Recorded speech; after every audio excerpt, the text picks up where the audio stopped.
Check বাউন্সের ক্ষেত্রে একটা basic rule মাথায় রাখতে হবে যে এখানে 30-15-30 এই 30-15-30 এই টাইম মানে পিরিয়ডটা মাথায় রাখতে হবে।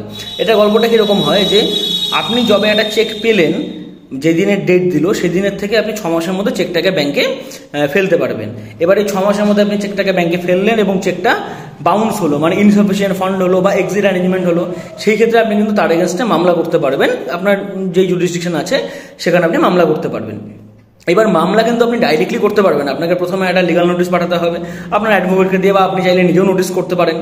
আপনি লিগাল নোটিশটা করবেন কতদিনের মধ্যে? যেদিন আপনার চেকটা বাউন্স হলো, লাস্ট যেদিন বাউন্স হলো সেদিন থেকে 30 দিনের মধ্যে আপনাকে একটা নোটিশ করতে হবে।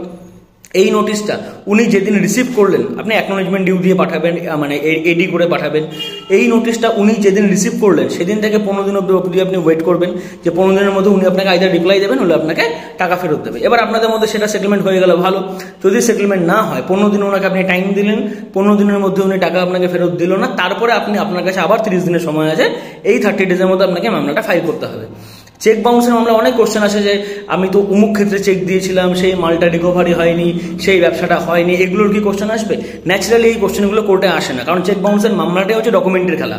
আপনাকে একটা চেক দিয়েছে, এত টাকা দামে চেক দিয়েছে, সে সিগনেচার করে দিয়েছে, আপনি সেটা ফেলেছেন ব্যাংকে এবং ব্যাংক বলেছে যে আপনাকে চেকটা দিয়েছে তার সেখানে এক্সিট অ্যারেঞ্জমেন্ট আছে বা ইনসাফিসিয়েন্ট ফান্ড আছে। তো এটা টোটালটাই ডকুমেন্টের গল্প। আপনার কাছে যদি প্রপার চেকটা থাকে, অরিজিনাল চেকটা থাকে, সেটা দিয়ে আপনি মামলা করতে পারেন।